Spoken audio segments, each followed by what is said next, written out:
The story of Jesus walking on water is a familiar one to many of us, but the version with which most of us are acquainted is the one in Matthew's Gospel. In that account, Peter, wishing to imitate Jesus, steps out of the boat only to find himself sinking into the water.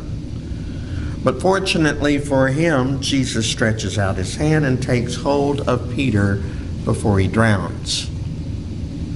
There is no mention of Peter's attempt at water walking in Mark's Gospel, but in all other respects, the two Gospel accounts are almost identical, with the exception of a single curious statement found in Mark's Gospel but not in Matthew's. He intended to pass them by. We are so captivated by the miracle that if we aren't careful, we'll overlook the brief sentence. But it's probably worth considering why Jesus intended to pass his own disciples by in their moment of distress. To get a clue, I think we have to look at what had just taken place hours before. Word had gotten out that Jesus was in town, and all the townspeople came out to be healed by him. So let me share with you how Eugene Peterson tells the story in the Message. When Jesus arrived, he saw this huge crowd. At the sight of them, his heart broke. Like sheep with no shepherd they were. He went right to work teaching them. When his disciples thought this had gone on long enough, it was now quite late in the day, they interrupted. "We are a long way out in the country, and it's late. Pronounce a benediction and send these folks off so they can get some supper." Jesus said, "You do it. Fix supper for them." They replied, "Are you serious? You want us to go spend a fortune on food for their supper?" But he was quite serious.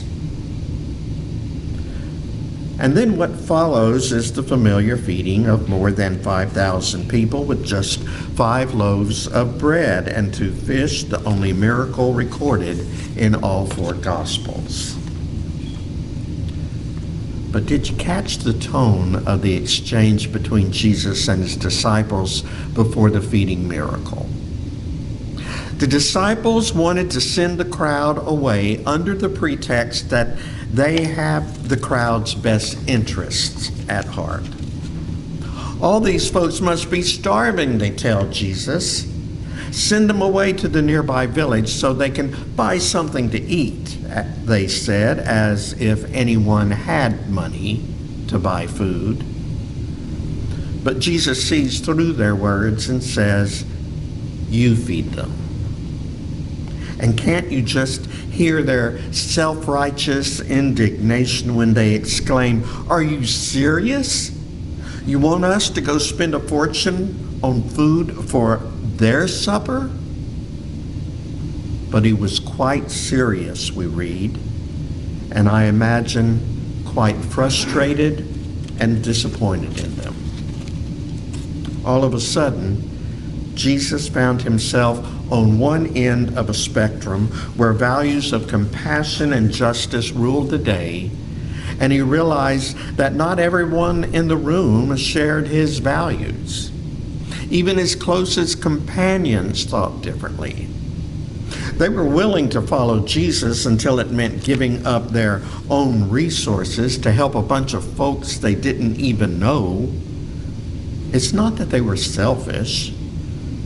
There were just limits to their generosity. And there's the rub.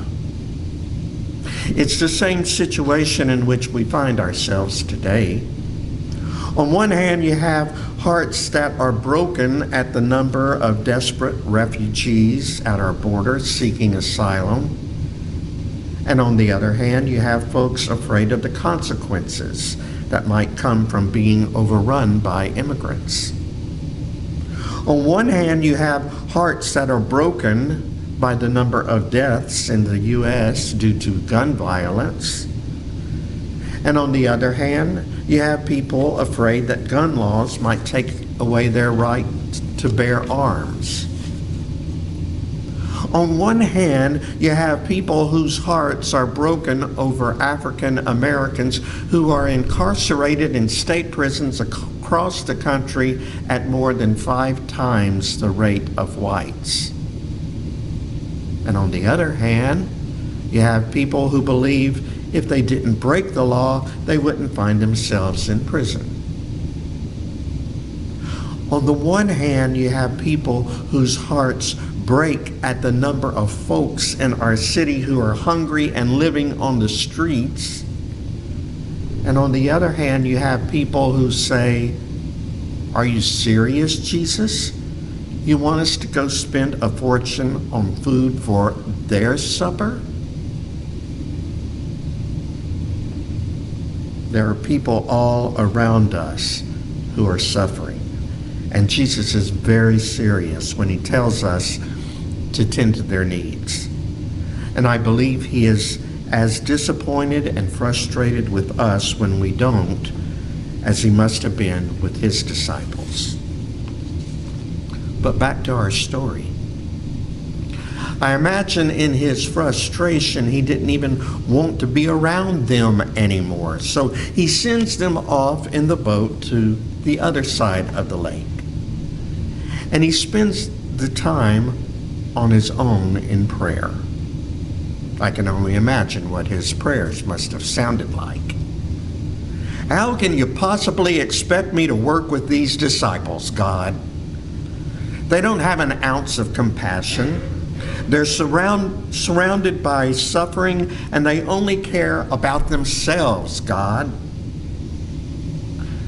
To me, it sounds like the same sort of prayer people might pray about peers and family members who belong to a political party different from theirs. But when he looked out across the lake and saw the waves beating against the boat, he couldn't stop himself from caring about them. As angry and as frustrated as he was with them, they had gotten themselves in a bind, and the bottom line is they were human beings in need of help. And so he set out across the waters, making his way towards them.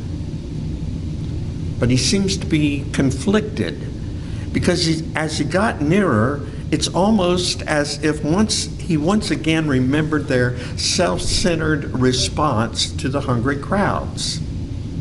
Maybe he wanted to teach them a lesson by passing them by. Maybe he wanted to show them what it felt like when you're in need and someone turns their back on you. And maybe that's why the narrator inserted the brief sentence, "He intended to pass them by." But he didn't. Instead, he changed his mind and climbed inside the boat.